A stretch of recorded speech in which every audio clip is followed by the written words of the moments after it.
Maybe she should just start bikini dancing again. Mason's voice boomed across the crowded restaurant, his glass raised high as laughter erupted around our table. I felt the heat rise to my cheeks as every head in the place turned toward us. My brother's company celebration had been going smoothly until he decided to make me the entertainment. My name is Sabrina Ellis. I'm 35 years old, and I've been unemployed for 3 months. What Mason didn't know was that I had just landed the biggest opportunity of my career. But I wasn't ready to share that news yet. Not when he was clearly enjoying himself so much at my expense. "Come on, Sabrina." Our father chimed in, his face flushed from the wine. "You've got the experience, right?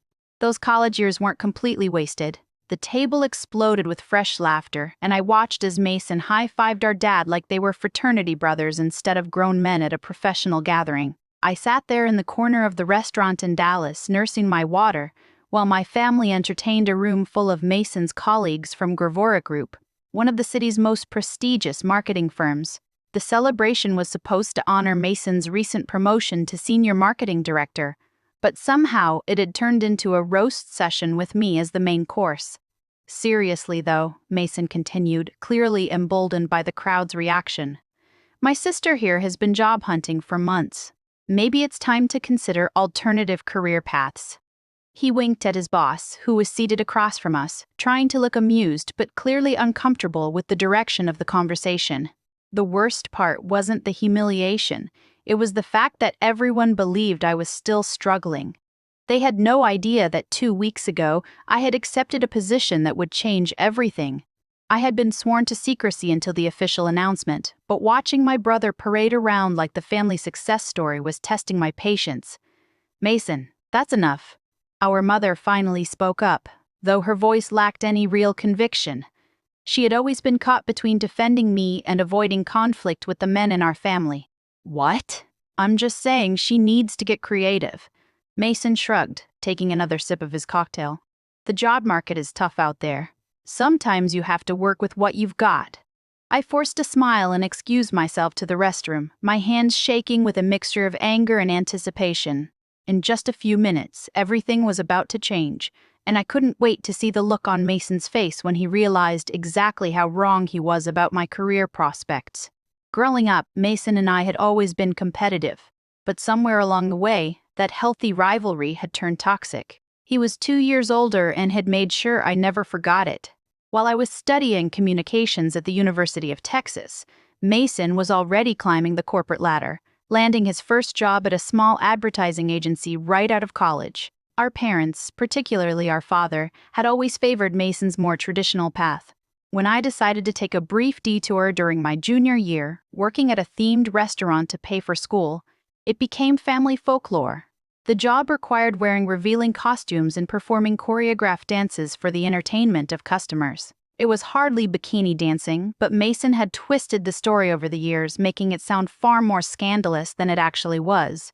"You could have asked us for help," my father would say whenever the topic came up. "Instead, you chose to embarrass the family." What they never acknowledged was that I had been too proud to ask for money, too determined to make my own way. I had worked that job for 6 months, saved enough to finish my degree debt-free, and graduated with honors. But in their eyes, I would always be the daughter who had made questionable choices. After college, I had built a solid career in brand strategy, working for several mid-sized firms and building an impressive portfolio. But earlier this year, my company had been acquired and my position was eliminated. The severance package was generous, but being unemployed in your mid-30s felt different than the carefree job hunting of your 20s. Mason, meanwhile, had continued his steady climb at Gravora Group. He had started as an account coordinator 8 years ago and had worked his way up to senior marketing director. He made sure everyone knew about his success, especially me. Every family gathering became an opportunity for him to showcase his achievements while subtly undermining mine. "Sabrina's between opportunities right now," he would tell relatives, his tone dripping with false sympathy. "It's tough out there for people without clear career trajectories." The irony was that I had always been more creative, more strategic, and more innovative than Mason. His success came from being reliable and playing politics well, but he lacked the vision that separated good marketers from great ones. I had always suspected that given the right opportunity, I could outperform him easily. 2 weeks ago, that opportunity had finally arrived. The call came from Gravora Group's corporate headquarters, inviting me to interview for a newly created position, Vice President of Brand Strategy. The role would oversee all strategic initiatives across the company's major accounts, reporting directly to the president. The interview process had been intense, 3 rounds of meetings, a comprehensive presentation, and a background check that took longer than expected. When I finally received the offer, I had been sworn to secrecy until the official announcement, which was scheduled to happen tonight at Mason's celebration dinner. The timing couldn't have been more perfect. As I stood in the restaurant bathroom looking at my reflection in the mirror, I thought about how this moment had been building for months. The humiliation I felt wasn't just about tonight. It was the culmination of years of being dismissed, underestimated, and treated like the family disappointment. When Gravora Group had first contacted me, I had been shocked. I knew it was Mason's company, but I had never applied there or expressed interest in working alongside him. The recruiter explained that my reputation in the industry had caught the attention of the corporate leadership team, who were looking to bring in fresh perspective and innovative thinking. "We've been following your work at Morrison & Associates," the recruiter had said during our initial phone call. "Your campaign for the renewable energy client was particularly impressive. We're looking for someone who can think beyond traditional marketing approaches." The position they described was everything I had been working toward: a leadership role with significant autonomy, the opportunity to shape brand strategy for major clients, and a salary that was 30% higher than what I had been making. It was also, notably, a level above Mason's current position. During the interview process, I had met with President David Williams, a sharp man in his early 50s who had built Gravora Group from a small local agency into a regional powerhouse. He had been impressed by my strategic thinking and my ability to see market trends before they fully emerged. "The marketing landscape is changing rapidly," he had told me during our final interview. "We need someone who can anticipate those changes and position our clients ahead of the curve. Your background suggests you're that person." I had carefully avoided mentioning my family connection to the company, and it seemed that Mason's colleagues were either unaware of our relationship or had chosen not to bring it up during the hiring process. It wasn't until my third interview that President Williams had casually mentioned that they had another Ellis on staff, any relation to Mason Ellis in our Dallas office. He had asked with a curious smile. "He's my brother," I had replied, trying to keep my voice neutral. President Williams had nodded thoughtfully. "Interesting. Well, I'm sure he'll be excited to have such talent joining the team." Now, as I prepared to return to the dinner table, I wondered if Mason would indeed be excited. Something told me that his reaction would be far more complicated than simple familial pride. I checked my phone and saw a text from President Williams, "Running a few minutes late, but should be there by 8:30, looking forward to making the announcement." It was 8:25 p.m. I took a deep breath, straightened my shoulders, and walked back toward the table where my brother was still holding court, completely unaware that his world was about to shift dramatically. When I returned to the table, Mason was in the middle of another story about his latest client's success, gesturing dramatically as he described how his strategic thinking had saved a major account. His audience of colleagues listened with the polite attention that company celebrations required, though I could see some of them checking their phones discreetly. "The client was ready to walk," Mason was saying, his voice animated with self-importance. "But I convinced them to give us one more shot. I personally developed a campaign that exceeded their expectations by 200%. I slid back into my seat, and Mason's attention immediately turned to me. "Speaking of campaigns, Sabrina, have you considered updating your LinkedIn profile? I noticed it still says you're seeking new opportunities." That was 3 months ago. The comment stung because it was dreadful. True, but also because I had been deliberately vague about my job search to avoid exactly this kind of public scrutiny. "I've been selective about the right fit," I replied evenly. "Selective," Mason repeated with a chuckle. "That's one way to put it. Dad, remember when Sabrina was selective about college jobs?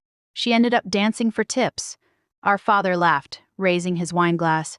"Well, she certainly knew how to work a crowd back then. Maybe those skills could transfer to sales." The table erupted in laughter again, and I felt my face burning with embarrassment and rage. This wasn't just casual family teasing. This was deliberate humiliation in front of people who could influence my professional reputation in Dallas. Some of these faces I recognized from industry events, and I knew that stories from tonight would spread beyond this room. "Mason," I said quietly, trying to maintain my composure, "maybe we could save the family stories for actual family time?" "Oh, come on," he waved dismissively. "Everyone here knows that success requires taking risks.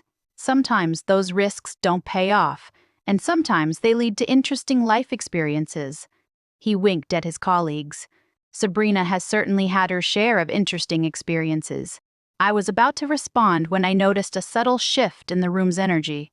Several people were looking toward the restaurant entrance, and I could see the host walking in our direction with a distinguished-looking man in a navy suit. My heart began to race as I recognized President Williams making his way through the crowded restaurant.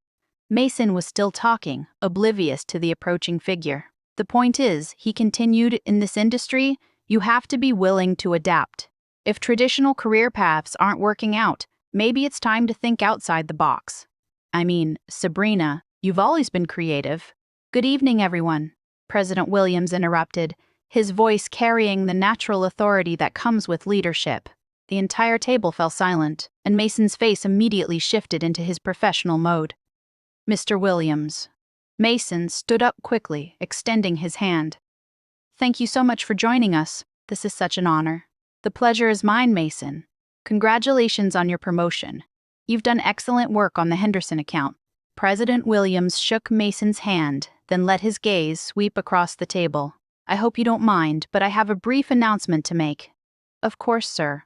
Please, the floor is yours." Mason gestured grandly, clearly enjoying being the center of attention with the company president present. President Williams smiled and looked directly at me. "Actually, Mason, the announcement concerns your sister." The color drained from Mason's face. Our father's wine glass stopped halfway to his lips. The entire table turned to stare at me, confusion written across their faces. "Sabrina," President Williams continued, "I know we agreed to keep this confidential until tonight, but I think now is the perfect time to share the news with everyone." I stood up slowly, my heart pounding but my voice steady. "I agree, Mr. Williams." Mason's mouth opened and closed like a fish out of water. "I'm sorry. What news?"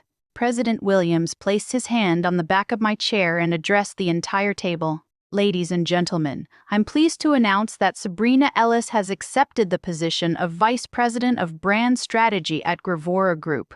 She'll be leading our strategic initiatives across all major accounts, effective immediately." The silence that followed was deafening. I watched as Mason's face went through a series of expressions: confusion, disbelief, and then something that looked like panic. Our father's wine glass finally made it to the table with a sharp clink. "I'm sorry," Mason stammered. "There must be some mistake. Sabrina isn't. She doesn't work for—" "There's no mistake," President Williams replied calmly. "We've been courting Sabrina for several weeks. Her reputation in the industry is exceptional, and we're thrilled to have someone of her caliber joining our leadership team." I found my voice, surprised by how steady it sounded. "The position involves overseeing brand strategy for clients like Henderson Industries, North Peak Engineering, and Crimson Harbor Group. I'll be working closely with all department heads to ensure our strategic initiatives align with client objectives." Mason's face had gone completely pale. Henderson Industries was his biggest account, the one he had just been bragging about saving. The implications of what I was saying were clearly sinking in. "This is—" Mason started, then stopped, looking around the table at his colleagues who were now staring at him with a mixture of surprise and something that might have been sympathy. "Sabrina brings 15 years of strategic experience and the track record of innovative campaigns that have consistently exceeded client expectations," President Williams continued. "Her work at Morrison & Associates, particularly the renewable energy campaign that won 3 industry awards, caught our attention immediately." Our mother, who had been silent throughout the evening, finally spoke up. "Sabrina, why didn't you tell us?" "The announcement was scheduled for tonight," I replied. "I was asked to keep it confidential until it was made official." Mason was still struggling to process what was happening. "But she's been unemployed for months. She's been job searching." Actually, President Williams interjected, Sabrina has been fielding offers from several top-tier agencies. We're fortunate she chose to join our team. That wasn't entirely true. There had been other opportunities, but none as significant as this one. However, I appreciated President Williams' diplomatic way of framing the situation. As Vice President, President Williams continued, Sabrina will be reporting directly to me and will have oversight responsibilities that span across multiple departments and client portfolios. The weight of those words settled over the table like a heavy blanket. In the corporate hierarchy, I would now be positioned above Mason, who reported to a department director, who reported to a vice president, who reported to President Williams. The chain of command had just been reorganized in a way that no one at this table had seen coming. I look forward to working with all of you, I said, making eye contact with each of Mason's colleagues. I'm particularly excited about collaborating with the marketing team on some new strategic initiatives I'd been developing. Mason's boss, Director Patricia Hernandez, was the first to recover from the shock. Congratulations, Sabrina. This is wonderful news. I'm sure Mason is very proud. All eyes turned to Mason, who was clearly struggling to find appropriate words. His mouth opened and closed several times before he managed to croak out. Yes, of course, very proud. But his expression told a different story entirely. The dinner conversation that followed was stilted and awkward. Mason's colleagues made polite conversation with me about my background and plans for the role, while Mason himself seemed to shrink into his chair. Every few minutes someone would ask him a question, clearly trying to include him in the discussion, but his responses were brief and distracted. Sabrina, Director Hernandez said, I'd love to hear about your vision for the Henderson Industries account. That's been one of our flagship clients. I glanced at Mason, who was staring at his plate. I think there are tremendous opportunities to expand our strategic approach with Henderson. The work that's been done so far has established a solid foundation, but I see potential for more innovative brand positioning that could increase their market share significantly. Mason's head snapped up. What kind of innovative positioning? It was the first time he had really engaged since President Williams' announcement, and I could hear the defensiveness in his voice. Well, from what I've reviewed of their current campaign, it's very traditional, safe. But Henderson is positioned to be a leader in sustainable manufacturing, and I don't think their brand messaging reflects that opportunity. Their current campaign increased sales by 15%, Mason said, his voice tight. Which is excellent, I replied diplomatically, but sustainable manufacturing is projected to grow by 40% over the next 3 years. Henderson could capture a much larger share of that market with the right strategic positioning. President Williams nodded approvingly. Exactly the kind of forward-thinking approach we need. Mason, you'll work closely with Sabrina on transitioning the Henderson account strategy. The words hung in the air like a death sentence. Mason would now be reporting to me on his most important client, the account he had just been boasting about saving single-handedly. Our father, who had been unusually quiet, finally spoke up. Well, this is certainly unexpected. Sabrina, you should have told us you were interviewing. The process moved quickly, I replied, and I wasn't sure how things would work out until the offer was finalized. It's quite an accomplishment, our mother added, though her tone suggested she was still processing the information. Mason suddenly stood up from the table. Excuse me, I need to make a phone call. He walked away without waiting for a response, leaving an uncomfortable silence in his wake. President Williams checked his watch. I should be going as well. Sabrina, why don't you come in Monday morning around 9? We'll get you set up and start introducing you to the team officially. I'll be there, I said, standing to shake his hand. After President Williams left, the remaining group tried to maintain the celebratory atmosphere, but the energy had completely shifted. Mason's colleagues were polite, but clearly eager to wrap up the evening. One by one, they made their excuses and departed, offering congratulations to me and stilted goodbyes to Mason when he finally returned to the table. Soon it was just our family sitting in the nearly empty restaurant. Mason slumped in his chair, staring at the tablecloth. Our parents exchanged glances, clearly unsure how to navigate the sudden reversal of their children's professional standings. Maybe we should call it a night, our mother suggested gently. Mason looked up at me, and for a moment I saw something vulnerable in his expression. Hurt, confusion, and perhaps a flicker of respect he had never shown before, but then his jaw tightened and his eyes hardened. "Congratulations, Sabrina," he said flatly. "I hope you know what you're getting yourself into." I met his gaze steadily. "I think I do." The following Monday morning, I walked into the Gravora Group offices wearing my best navy suit and carrying the confidence that comes from knowing you've earned your position. The reception area was bustling with activity, and I could feel curious glances as I made my way to President Williams' office. "Sabrina, welcome to your first day." President Williams greeted me with a warm handshake. "I've arranged for you to meet with department heads this morning, and we'll do a company-wide introduction at the 11 o'clock meeting." The morning flew by in a whirlwind of introductions, facility tours, and strategic briefings. Everyone I met was professional and welcoming, though I could sense the underlying curiosity about how Mason was handling having his sister join the company in a senior position. At 11 o'clock, the entire staff gathered in the main conference room. President Williams stood at the front and called for attention. "I'd like to formally introduce our new Vice President of Brand Strategy, Sabrina Ellis. Many of you have already met her this morning, but I wanted to take a moment to highlight the strategic vision she brings to our team." As he spoke about my qualifications and plans for the role, I scanned the room and found Mason sitting in the back, his expression carefully neutral. When President Williams finished his introduction and asked for questions, the room remained silent for a few moments. Finally, Director Hernandez raised her hand. "Sabrina, could you share your initial thoughts on our current client portfolio and any strategic opportunities you've identified?" I stood up, feeling the weight of everyone's attention. "Thank you, Patricia.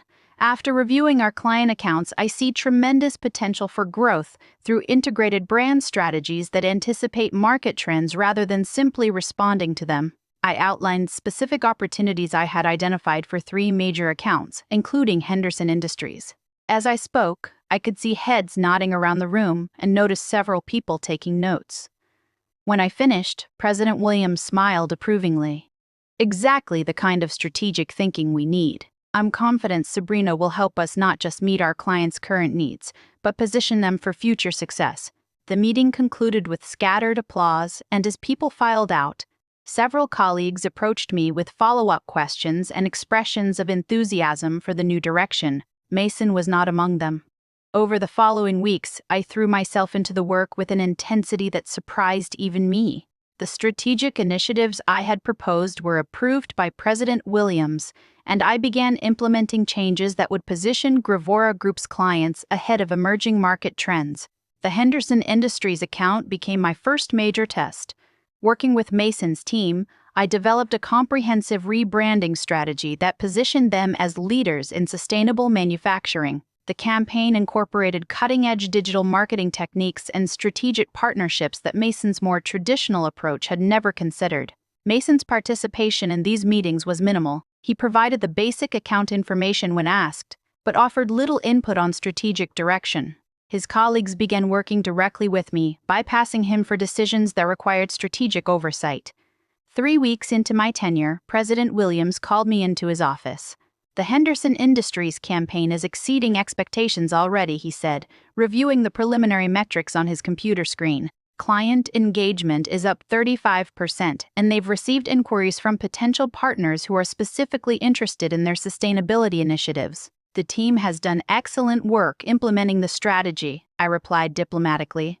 "Yes, though I have to say, the strategic vision came from you." Henderson's CEO specifically mentioned that this new direction feels innovative and forward-thinking in ways their previous campaigns didn't. That afternoon, I learned that Mason had submitted a request for transfer to the Austin office. Director Hernandez mentioned it casually during our weekly strategy meeting, noting that his departure would require reassigning his remaining accounts. "When is he planning to transfer?" I asked, keeping my voice neutral. "Actually, he's already started the process. He'll be finishing up his current projects over the next 2 weeks, then transitioning full-time to Austin." 2 weeks later, Mason's desk was empty, and Henderson Industries had signed a contract extension that doubled their annual marketing budget with Gravora Group. Mason had left Dallas without saying goodbye.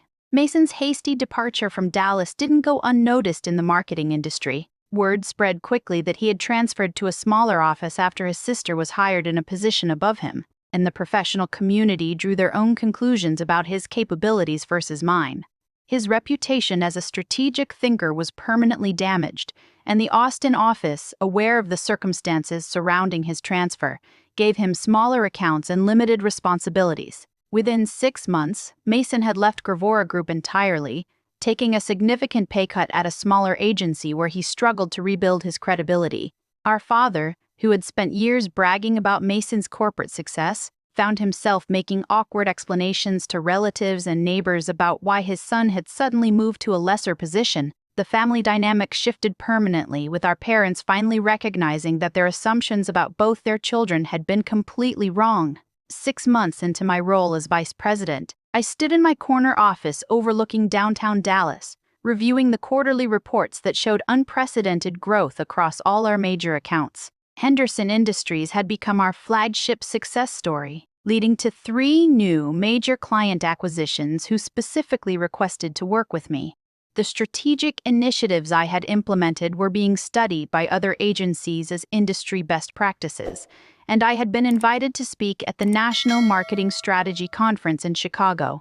Looking back on that humiliating evening when Mason mocked me in front of his colleagues, I realized that his cruelty had actually been the catalyst I needed to pursue the opportunity that changed everything.